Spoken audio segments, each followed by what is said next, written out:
الحمد لله نحمده ونستعينه ونستغفره ونؤمن به ونتوكل عليه ونعوذ بالله من شرور أنفسنا ومن سيئات أعمالنا من يهده الله فلا مضل له ومن يضلله فلا هادي له وأشهد أن لا إله إلا الله وحده لا شريك له وأشهد أن سيدنا ونبينا ومولانا محمد اللهم صل على محمد وعلى آل محمد كما صليت على إبراهيم وعلى آل إبراهيم وبارك على محمد وعلى آل محمد كما باركت على إبراهيم وعلى آل إبراهيم في العالمين إنك حميد مجيد صلى الله عليه وآله وأزواجه وذرياته وأصحابه وأهل بيته أجمعين وأوصيكم عباد الله وإياي أولا بتقوى الله فإن التقوى رأس الأمور.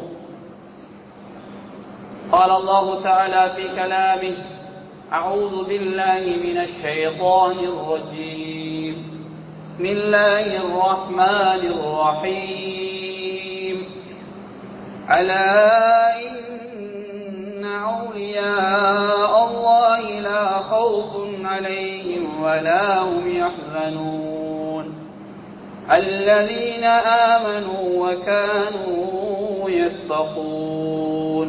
صدق الله العظيم. அளவற்ற அருளாள நிகரற்ற அன்பாள நேகநாயன் அல்லாஹ் ஒருவனுக்கு புகழ் அனைத்தும் அல்ஹம்துலில்லாஹ். அந்த அல்லாஹுவை போற்றி புகழ்ந்ததன் பின்னால் இன்றைய இந்த குத்பா பிரசங்கத்தை ஆரம்ப செய்கிறேன்.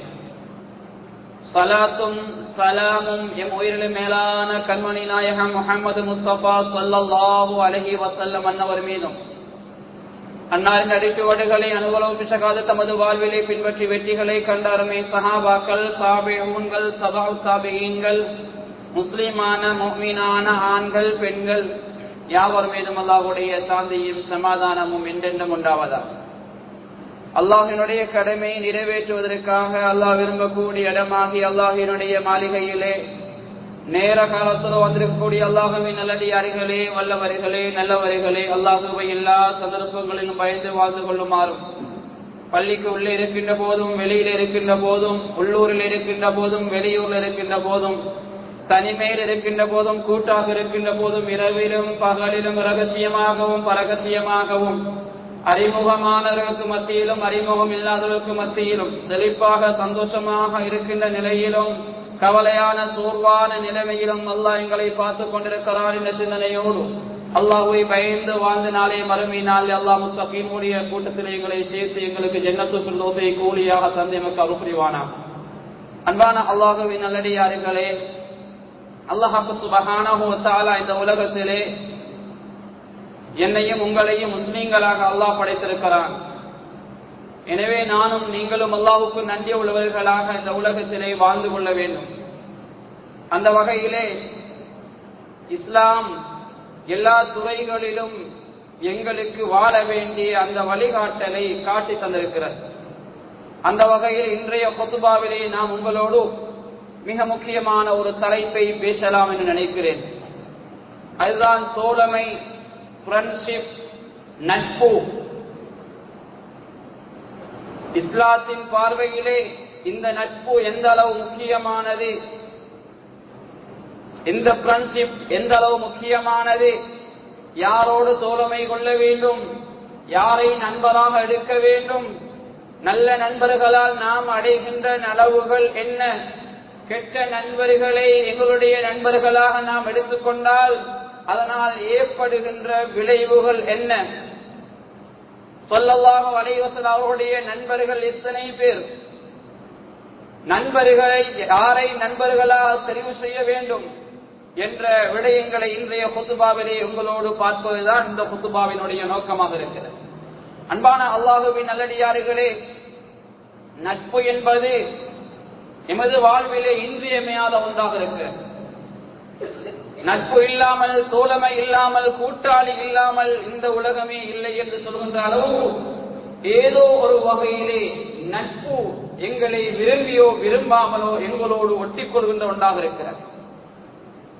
அது நாம் விளங்கி வைத்திருக்கின்ற பெற்றோர் பிள்ளைகள் உறவாக இருக்கலாம், அல்லது கணவன் மனைவி உறவாக இருக்கலாம், அல்லது சகோதரன் சகோதரி என்ற அந்த உறவு முறையாக இருக்கலாம், அல்லது மாமா மாமி சாச்சா சாச்சி பெரியப்பா பெரியம்மா என்று சொல்லக்கூடிய ஒரு உறவு முறை தோழமையாக இருக்கலாம், அல்லது அதற்கு அப்பால் சென்றால் ஆசிரியர் ஆசிரியைகள் மாணவர்கள் என்ற ஒரு உறவு முறையாக இருக்கலாம், அல்லது ஒரு ஊரை எடுத்துக்கொண்டால் நிர்வாகிகள் ஜமாத்தார்கள் என்ற ஒரு உறவு முறையாக இருக்கலாம், அல்லது தொழிலை எடுத்துக்கொண்டால் ஒரு முதலாளி தொழிலாளிகள் என்ற ஒரு உறவு முறையாக இருக்கலாம், அல்லது முழு நாட்டை எடுத்துக்கொண்டால் நாட்டினுடைய அரசன் அதற்கு கீழே உள்ள அமைச்சர்கள் குடிமக்கள் என்ற ஒரு உறவு முறையாக இருக்கலாம். இதெல்லாம் ஒரு வகையான தோழமை, இதெல்லாம் ஒரு வகையான ஃப்ரெண்ட்ஷிப்பாக இருக்கிறது. எனவே அன்பான அல்லாஹ்வின் நல்லடியார்களே, இதற்கு அப்பாலும் ஒரு உறவுமுறை இருக்கிறது. நண்பர்கள் தொழில் செய்கின்ற போது, அல்லது பயணம் செய்கின்ற போது, படிக்கின்ற போது, அல்லது வேறு சந்தர்ப்பங்களிலே நாம் ஒருவரோடு நட்பு கொள்ள நேரிடுகிறது. முன்னால் சொன்ன உறவுகளை போல அல்ல. இந்த உறவு முறை என்பது, இந்த நட்பு என்பது, யாரோ ஒருவரோடு நட்பு கொள்ளப் போகிறோம், அவருடைய தந்தையை தெரியாது, அவருடைய தகப்பனை தெரியாது, அவருடைய ஊரை தெரியாது, அவருடைய வெளிரங்கத்தை பார்த்து நாம் நண்பராக அவரை தெரிவு செய்ய போகிறோம் என்றால் நாம் பார்க்க வேண்டிய அடையாளங்கள் என்ன? அல்லாஹ்வின் தூதர் ஸல்லல்லாஹு அலைஹி வஸல்லம் அவர்களும் பல அடையாளங்களை எங்களுக்கு சொல்லி தந்திருக்கிறார். யாரோடு சேர்ந்தால் உங்களுடைய அறிவு கூடுமோ, யாரோடு சேர்ந்தால் உங்களுடைய ஈமான் அதிகரிக்குமோ, யாருடைய இபாதத்தை கண்டால் உங்களுக்கு மறுமையுடைய சிந்தனை ஏற்படுமோ, அதே போன்று உங்களுடைய குறைகளை வெளியிலே சொல்லாமல் உங்களிடத்திலே சொல்லித்தரக்கூடியவர்கள், உங்களுடைய சேவையை தன்னுடைய சேவையை போன்று பார்க்கக்கூடியவர்கள், நன்மைக்கு உங்களுக்கு உதவியாக இருக்கக்கூடியவர்கள், உங்களிடத்திலே தீமையை கண்டால் அதை வெளியிலே போய் சொல்லாமல் என்னுடைய நண்பன் தவறை செய்கிறான் என்று அந்த நண்பருடைய தவறை கண்ணாடியை போன்று எங்களுடைய குறையை எங்களுக்கே காட்டி தருகின்ற அந்த நண்பர், இவர்கள்தான் நண்பர்களாக தெரிவு செய்ய வேண்டும் என்று இஸ்லாம் எங்களுக்கு காட்டி தந்திருக்கிறது. அன்பான அல்லாஹ்வின் நல்லடியார்களே, நட்பு என்ற இந்த மகத்தான உறவினால் சாதிக்கின்ற விடயங்கள் ஏராளம். தமக்குள்ளே நண்பராக இருக்கின்றவர்கள் நினைப்பார்கள் நட்புக்கு மிகப்பெரிய ஒரு சக்தி இருப்பதாக. ஏனென்றால் அவர்கள் சில சந்தர்ப்பங்களில் நண்பர்களை விட்டு பிரிகின்ற போது, சில நெருக்கமான உறவுகளை விட்டு பிரிகின்ற போது, அவர்கள் படுகின்ற கஷ்டங்களை பார்க்கின்ற போது அவர்கள் சொல்வார்கள் நட்புக்கு ஒரு மிகப்பெரிய சக்தி ஒன்று இருப்பதாக. எனவே அன்பான அல்லாஹ்வின் நல்லடியார்களே, எதை சொல்கிறேன் என்றால் அந்த ஃப்ரெண்ட்ஷிப் தோழமை என்று சொல்லக்கூடியது அது மகத்துவமானது. இஸ்லாமும் அதை வரவேற்றிருக்கிறது. ஸல்லல்லாஹு அலைஹி வஸல்லுடைய நண்பர்கள் யார்? ஸல்லல்லாஹு அலைஹி வஸல்லுடைய நண்பர்கள் 1,24,000 சஹாபாக்கள், நபித்தோழர்கள். ஒருவருக்கு எத்தனை நண்பர் வேணுமானாலும் இருக்கலாம், ஆனால் அந்த நண்பர்கள் நல்லவர்களாக இருக்க வேண்டும் என்பதுதான் மிக மிக முக்கியமான அவசியம். அல்லாஹ் தஆலா கூட பரிசுத்த அல் குர்ஆனிலே பல இடங்களில் இதை விளங்கப்படுத்தியிருக்கிறார்.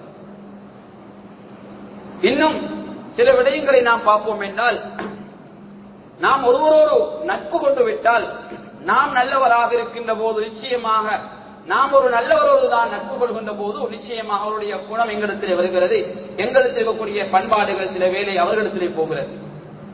இந்த உலகத்திலே நாம் பார்க்கிறோம், சிலர் நல்லாக இருந்தவர்கள், நல்ல பண்பாடோடு வாழ்ந்தவர்கள் நண்பர்களுக்காக சில சந்தர்ப்பங்களை பொய் சொல்லியிருப்பார்கள், நண்பர்களுக்காக சில சந்தர்ப்பங்களை பாவம் செய்திருக்கிறார்கள். அன்பான அல்லாஹ்வின் நல்லடியார்களே, இப்படி பல விடயங்களை, அது மாத்திரமல்ல, சிலருடைய நண்பர்களுக்காக உலகத்திலே சில பத்திரிகைகளை நாம் விரட்டி பார்த்த போது பல செய்திகளூடாக அறிகின்ற விடயம் என்ன என்றால், கெட்ட நண்பர்கள் ஒன்று சேர்ந்து சில வேளை படிக்கின்ற அந்த மாணவிகளையும் கூட கற்பழித்து அந்த பச்சிளம் பிள்ளைகளையும் கொண்டு விடுவார்கள். அல்லது அந்த கெட்ட நண்பர்கள் ஒன்று சேர்ந்து ஒரு கடையை உடைத்து திருடி அந்த திருட்டு பணத்தை கொண்டு போய் தங்களுடைய குடும்பத்துக்கு கொடுப்பார்கள். இதெல்லாம் கெட்ட நட்புகளால் ஏற்படக்கூடிய விபரீதங்கள். அன்பான அல்லாஹ்வின் நல்லடியார்களே, எனவே புனிதமான ஒரு உறவாக இருக்கின்ற நட்பு, இதனூடாக நாங்கள் நல்ல விடயங்களை சாதித்துக் கொள்ள வேண்டும். ஏனென்றால் காலங்கள் நிலைமைகள் மாறுகின்ற போது எங்களுடைய உறவுகளுக்கு அப்பால் நின்று கை கொடுக்கின்ற ஒரு உறவுதான் இந்த நட்பு என்று சொன்னால் அது மிகையாகும். நாம் எல்லோரும் எப்போதும் தைரியமாக இருக்க மாட்டோம், எப்போதும் செழிப்பாக கையிலே பணத்தோடு இருக்க மாட்டோம், எப்போதும் ஆரோக்கியமாக இருக்க மாட்டோம். சில வேளை ஆரோக்கியத்தை இழந்து இந்த உடம்பு நோயை சந்திக்கும். சில சந்தர்ப்பம் கையிலே பணங்கள் இல்லாமல், சொத்து இல்லாமல் நான் வறுமையான ஒரு நிலையிலே இன்னொரு இடத்திலே கையேற்ற வேண்டிய நிலைமை ஏற்படும். இந்த நிலைமையில் தான் நண்பர்களுடைய உதவிகள், எங்களுக்குள்ள அந்த தோழமை உறவுகளுடைய உறவுகள் தேவைப்படுகிறது.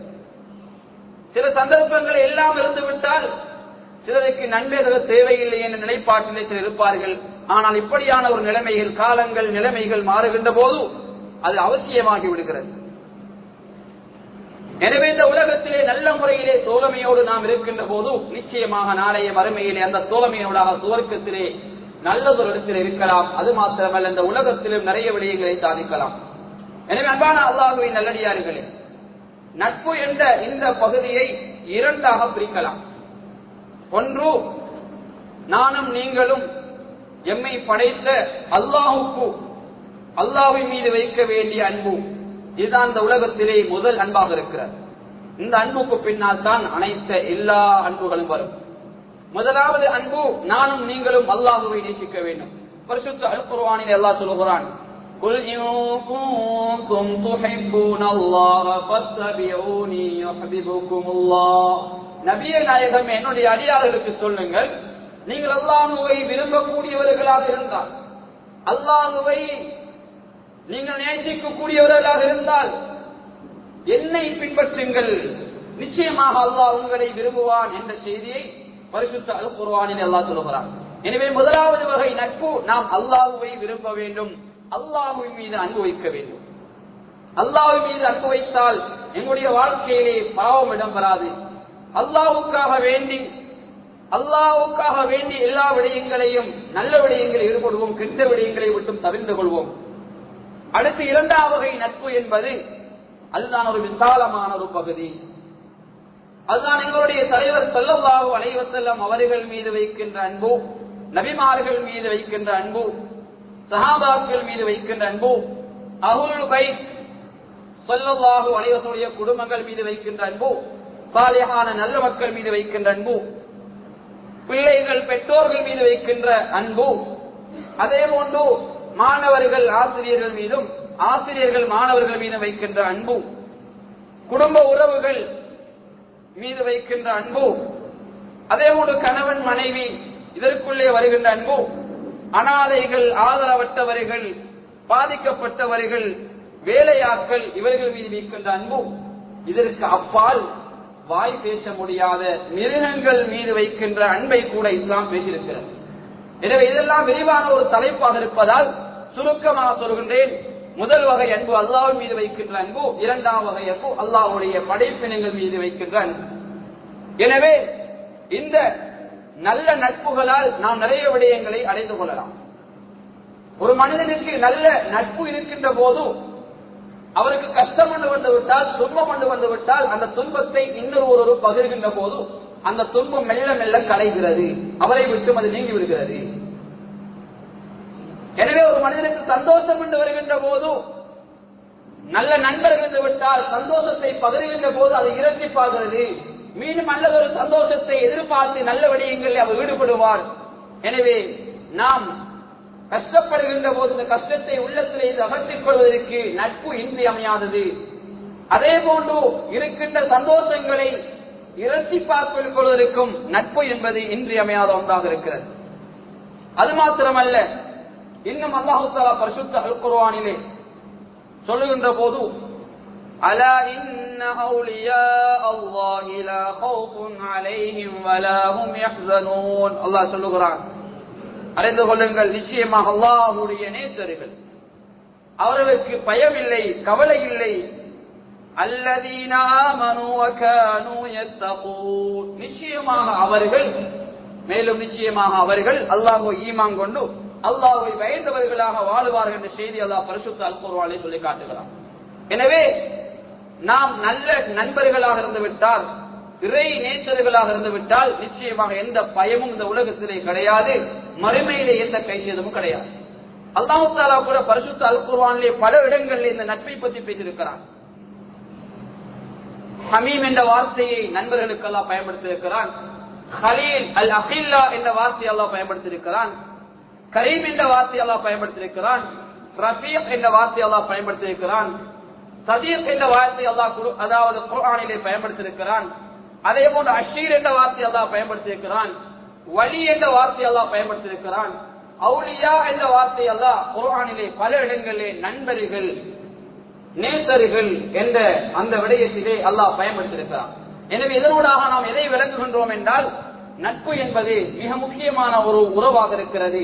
அதனால் சாதிக்கக்கூடிய விடயம் ஏராளம் என்பதை நாம் விளங்கிக் கொள்ள வேண்டும்.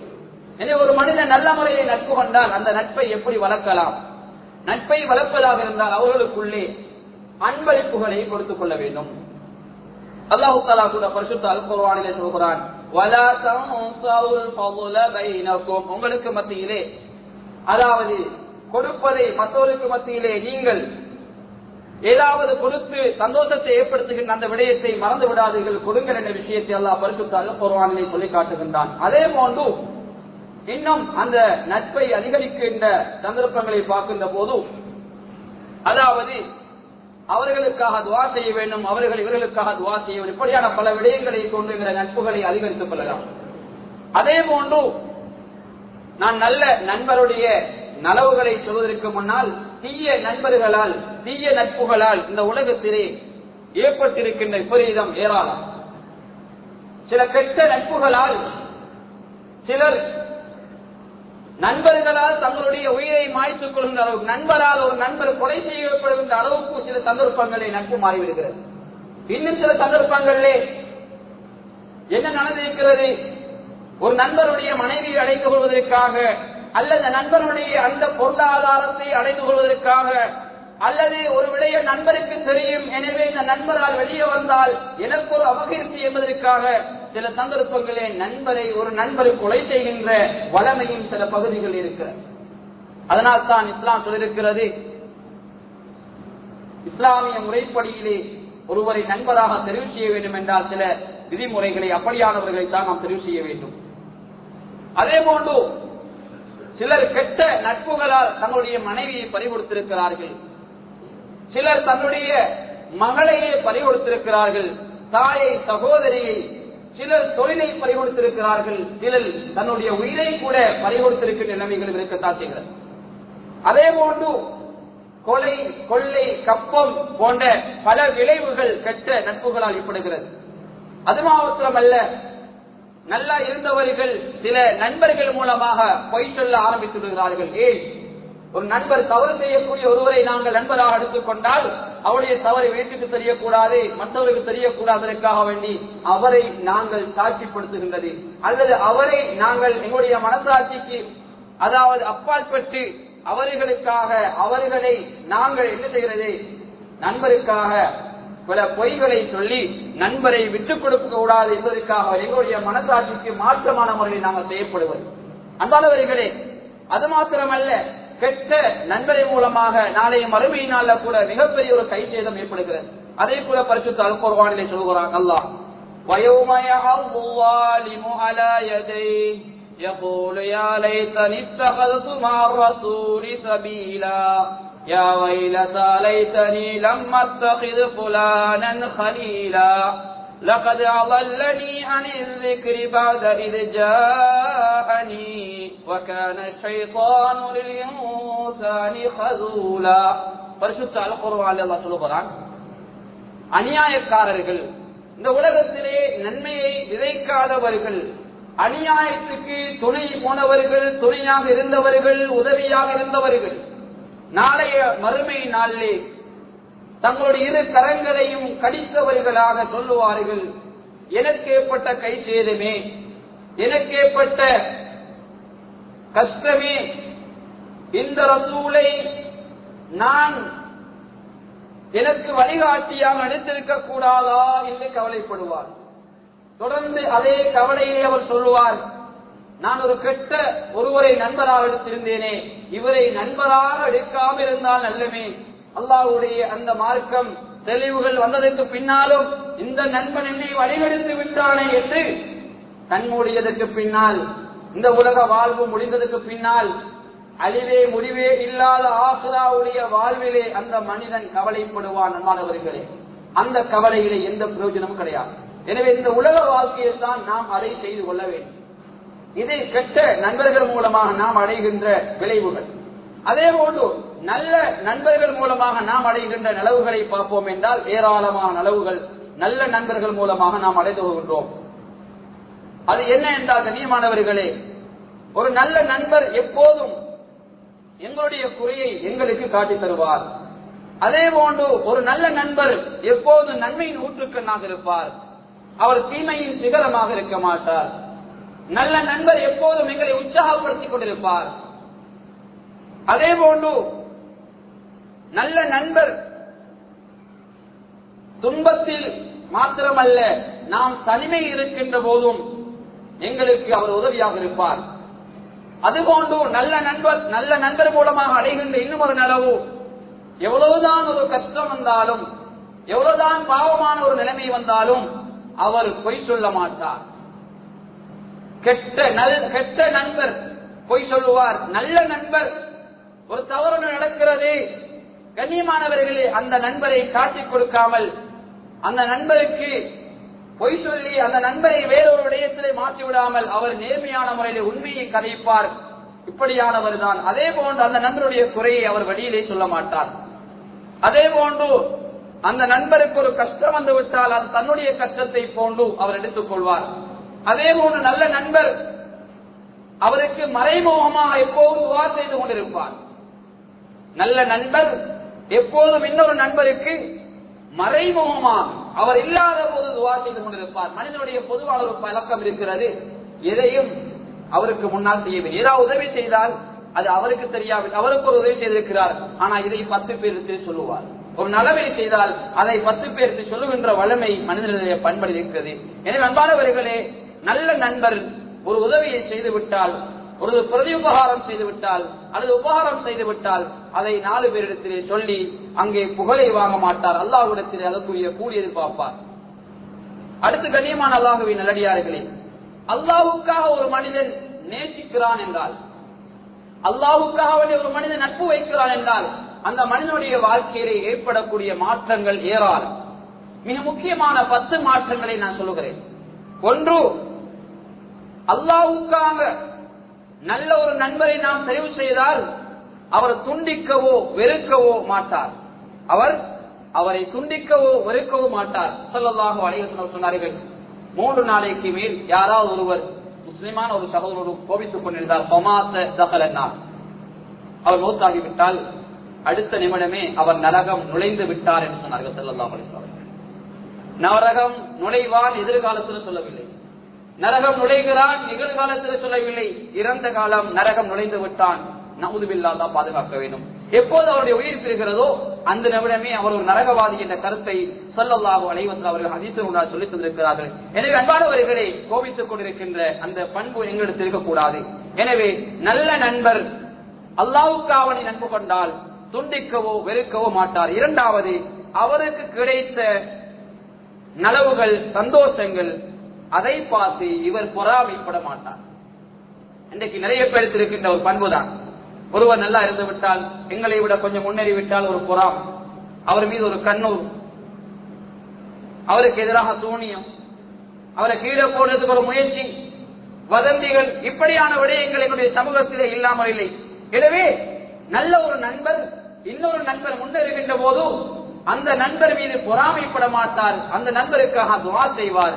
அந்த நண்பருக்கு கிடைத்திருக்கின்ற பாக்கியம் அது எனக்கு கிடைத்ததை போன்று சந்தோஷப்பட்டு அல்லாஹ்விடத்திலே இந்த நண்பருக்காக மென்மேலும் துஆ செய்வார். அடுத்ததாக கண்ணியமானவர்களே, அவருக்காக மறைமுகமா துஆ கேட்பேன். நான் ஆரம்பத்தில் சொன்ன விடயம், ஒரு முஃமினான ஒரு முஸ்லிமான ஒருத்தருடைய அடையாளம் ஒருவருக்கு மறைமுகமா துஆ செய்ய வேண்டும். அடுத்ததாக மன்னிக்கும் பெரும் தன்மையை, செலவழிக்கின்ற தன்மையை கொண்டவராக இருப்பார். நண்பர் மூலமாக ஏதாவது நடந்து விட்டால் அல்லது செலவழிக்க வேண்டிய ஒரு நிலைமை ஏற்பட்டு விட்டால் அவரை மன்னித்து விடுவார்.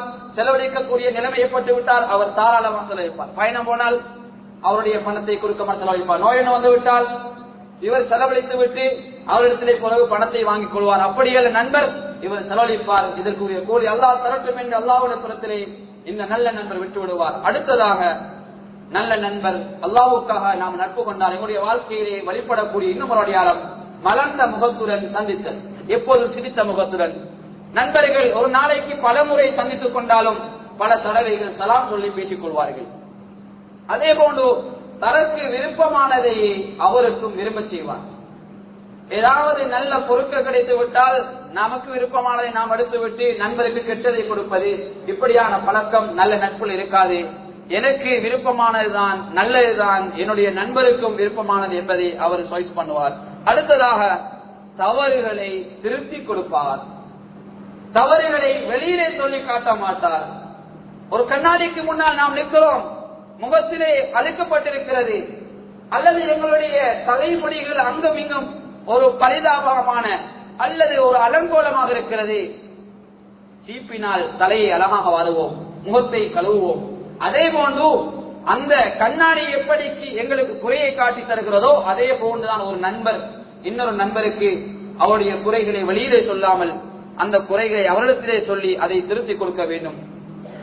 அடுத்ததாக நல்ல நண்பர் ஹுக்கூக்குல்லாஹ், அல்லாஹ்வுடைய உரிமைகள், ஹுக்கூக்குல் இபாத், அடியாருடைய உரிமைகள், இந்த விடயங்களை சரியாக நடந்து கொள்வார். நண்பருக்கு எல்லாம் செய்கிறார், நண்பருக்காக செலவழிக்கிறார். ஆனால் தாய்க்கு செலவழிக்காமல் நண்பருக்கு செலவழிக்கின்ற நண்பர் அது நண்பர் அல்ல. தாய்க்கு செலவழிப்பார், தன்னுடைய உறவுகளுக்கு செலவழிப்பார், தன்னுடைய மனைவிக்கு செய்ய வேண்டிய கடமைகளை செய்வார், அல்லாஹ்வுக்கு செய்ய வேண்டிய ஹுக்கூக்குல்லாஹ் அதிலும் அவர் சரியாக நடப்பார். அதே போன்றுதான் நண்பருடைய விடயத்திலும் நல்ல முறையிலே நடந்து கொள்வார். அதே போன்று இன்னும் ஒரு அடையாளம் தான் அல்லாஹ்வுக்காக நட்பு கொள்கின்ற போது எந்த சந்தர்ப்பத்திலும் அவரோடு இரக்கமாக இருப்பார். கோபிக்க வேண்டிய சந்தர்ப்பங்களிலே கோபிப்பார். அது எதற்காக வேண்டிய கோபம்? நண்பன் பொறுக்க முடியாத ஒரு தவறு செய்து விட்டார், அல்லது பொய் சொல்லிவிட்டார், அல்லது அல்லாஹ்வுக்கு மாற்றம் செய்கின்ற விடயங்களில் ஈடுபட்டு விட்டார், அல்லாஹ்வால் விதியாக்கிய கடமைகளை செய்யாதிருப்பது குற்றம். அப்படி அல்லாஹ்வால் விதியாக்கிய கடமைகள், தொழுகையோ ஏனைய கடமைகளோ தொழாமல் இருக்கிறார், அந்த கடமையை செய்யாமல் இருக்கிறார், இந்த நண்பர் அவர் மீது கோபப்படுவார். அல்லது அல்லாஹ் செய்யக்கூடாது என்று எங்களுக்கு தடை விதித்த பாவங்களை இந்த நண்பர் செய்ய முற்படுகின்ற போது இந்த நண்பர் கோபப்படுவார். கண்ணியமானவை, இதுதான் நல்ல நண்பனுடைய வாழ்க்கையில் ஏற்படக்கூடிய அடையாளங்கள். அடுத்ததாக புறம் கோல் கெட்ட விடயங்கள் பேச மாட்டார். நண்பர் இல்லாத சந்தர்ப்பத்தை அவருடைய குறைகளை பேச மாட்டார். அதே போன்று நல்ல நண்பர்கள் மூலமாக அவருடைய வாழ்க்கையில் ஏற்படக்கூடிய இன்னும் ஒரு அடையாளம் தனது குறைகளை மறைப்பதை போல, அதே போன்று அவரை நேசிப்பார், அதே போன்று அவர் பிறரால் நேசிக்கப்படுவார். அந்த நண்பர் மூலமாக இவர் நேசிக்கப்பட வேண்டும், இவர் அவரை நேசிக்க வேண்டும். இது மிக முக்கியமான ஒரு நட்பின் அடையாளமாக இருக்கிறது. எனவே அன்பான அல்லாஹ்வின் நல்லடியார்களே, இப்படித்தான் நல்ல நட்புகள் இந்த உலகத்திலே வாழ வேண்டும். அதனூடாகத்தான் நாளைய வறுமையினாலே அல்லாஹ் நிச்சயமாக எங்களுக்கு சுவர்க்கத்தை தருவான். எனவே நல்ல நண்பர்கள் ஒரு மனிதனை ஒரு காலமும் இந்த உலகத்திலே ஒரு படுகொலையிலே தள்ள மாட்டான். அதே போல நாளைய மறுமையினாலே அந்த மனிதன் அவரை கை சேதத்தை விட்டுவிட மாட்டான். எனவே நாம் எல்லா சந்தர்ப்பத்திலும் அல்லாஹ் ரசூலுக்காக வாழ பழகிக் கொள்ள வேண்டும். பரிசுத்த அல் குர்ஆனிலே அல்லாஹ் ஒரு குர்ஆன் ஆயத்தை இறக்கி வைத்தான். ஹஜ்ரத் தௌபான் ரலியல்லாஹு தஆலா அன்ஹு அவர்கள் ஒருமுறை ஸல்லல்லாஹு அலைஹி வஸல்லம் சபைக்கு வருகிறார்கள். வருகின்ற போது கவலையான சோர்வான ஒரு முகத்தோடு வருகிறார்கள். ஸல்லல்லாஹு அலைஹி வஸல்லம் அவர்கள் தௌபான் ரலியல்லாஹு தஆலா அன்ஹு அவர்களை பார்த்து கேட்டார்கள், ஏன் கவலைப்படுகிறீர்கள்? இல்லை நாயகமே, இந்த உலகத்திலே உங்களுடைய நினைவு வருகின்ற போதெல்லாம் உங்களை பார்க்க வருவோம், சந்திப்போம், பேசுவோம்.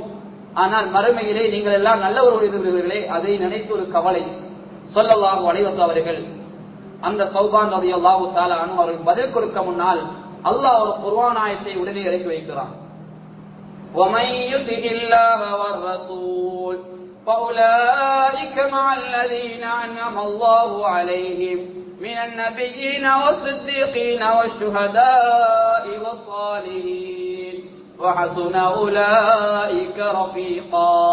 இந்த குர்ஆன் ஆயத்தை அல்லாஹ் இறக்கி வைக்கிறான். மேலும் அல்லாஹ் ரசூலுக்காக யார் அந்த உலகத்தில் வாழ்றாங்களோ, அல்லாஹ் ரசூலுக்கு கட்டுப்பட்டு வாழ்றாங்களோ, நிச்சயமாக அவர்கள் நாளைய வறுமையினாலே அல்லாஹ்வால் அருள் செய்யப்பட்ட நபிமார்களோடு எழுப்பாட்டப்படுவார்கள். நபிமாருடைய காலத்திலே நாங்கள் வாழவில்லை, அல்லாஹ் ரசூலுக்காக வேண்டி வாழ்ந்தால் நாளைய மறுமையினாலே நபிமார்களோடு எழுப்பாட்டப்படுவோம், உண்மையாக எழுப்பாட்டப்படுவோம், இஸ்லாத்தை வளர்த்த அந்த சுஹதாக்களோடு எழுப்பாட்டப்படுவோம், நல்ல மக்களோடு எழுப்பாட்டப்படுவோம். யாருக்கு சொன்ன பதில்? அல்லாஹ் ஹஜ்ரத் ஸௌபான் ரலியல்லாஹு தஆலா அன்ஹு அவர்களுக்கு மட்டுமல்ல, இந்த உலகத்திலே அல்லாஹ் ரசூலுக்காக நேசம் வைக்கின்ற ஒவ்வொரு உறவுகளையும் பார்த்து பேசுகின்ற ஒரு குர்ஆன் வசனம். கவலைப்படுத்தவை அல்லாஹ் ரசூலுக்காக வாழ்ந்தால் நாளைய மறுமையிலே நபிமார்கள் இருப்பீர்கள், சுஹதாக்களோடு இருப்பீர்கள், உண்மையாளர் இருப்பீர்கள், சாலிஹான நல்ல மக்களோடு இருப்பீர்கள் என்று அல்லாஹ் பரிசுத்த அல் குர்ஆனிலே சொல்லிவிட்டு அந்த குர்ஆனுடைய ஆயத்தை அல்லாஹ் எப்படி தெரியுமா முடிக்கிறான்? வஹஸுன உலாயிக ரஃபீகா. இதை விட வேற என்ன அழகான நட்பு தேவை? இதை விட வேற என்ன அழகான ஃப்ரெண்ட்ஷிப் தேவை? வாழுங்களே அல்லாஹ் ரசூலுக்காக என்ற விடயத்தை அல்லாஹ் பரிசுத்த அல் குர்ஆனிலே சொல்கிறான். எனவே அன்பான அல்லாஹ்வின் நல்லடியார்களே, அல்லாஹ் ரசூலுக்காக வாழுகின்ற மக்களாக நானும் நீங்களும் மாறுவோம். எனவே இன்னும் ஒரு விடயம் எங்களுக்கு தெரியும், இன்னும் சில நாட்களிலே துல்ஹிஜ்ஜா மாதத்துடைய அந்த ஆரம்ப நாட்கள் எங்களை சந்திக்க இருக்கிறது. அதே போன்று மாதங்களிலே சிறந்த மாதமாக ஸல்லல்லாஹு அலைஹி வஸல்லம் அடையாளப்படுத்திய ஒரு மாதம் துல்ஹிஜ்ஜாவுடைய ஆரம்ப 10 நாட்கள் அமல்களுக்குரிய நாட்கள். அந்த நாட்களில் அதிகமாக நோன்பு நோற்றுக் கொள்ளுங்கள், அதிகமாக குர்ஆன் திலாவத்துகளில் ஈடுபடுங்கள், அதிகமாக தான தர்மங்கள் கொடுங்கள். அதே போன்று அந்த 10 நாட்களிலே வணக்கங்கள் அதிகமாக ஈடுபட்டுக் கொள்ளுங்கள். எங்களை விட்டு பிரிந்த உறவுகள், எங்களை விட்டு பிரிந்த மன்னரையிலே வாழக்கூடிய உறவுகளுக்கு அதிகமாக துஆ செய்யுங்கள், இஸ்திக்ஃபார் ஈடுபடுங்கள். எனவே வல்லவன் அல்லாஹ் சுப்ஹானஹு வ தஆலா இந்த உலக வாழ்க்கையிலே அல்லாஹ்வுக்கு பொருத்தமானவர்களாக வாழ்ந்து நாளைய மறுமையினாலே சுவர்க்கத்தை பரிசாக பெறக்கூடிய கூட்டத்திலே இறைவா எங்களை சேர்த்துக் கொள்வாயாக. யா அல்லாஹ், நல்ல நண்பர்களை எங்களுக்கு உதவியாக எப்போதும் தந்து விடுவாயாக. கெட்ட நண்பர்களை விட்டும் கெட்ட நண்பர்களுடைய தீங்குகளை விட்டும் எங்களை சார்ந்திருக்கின்ற எல்லோரையும் பாதுகாப்பாயாக.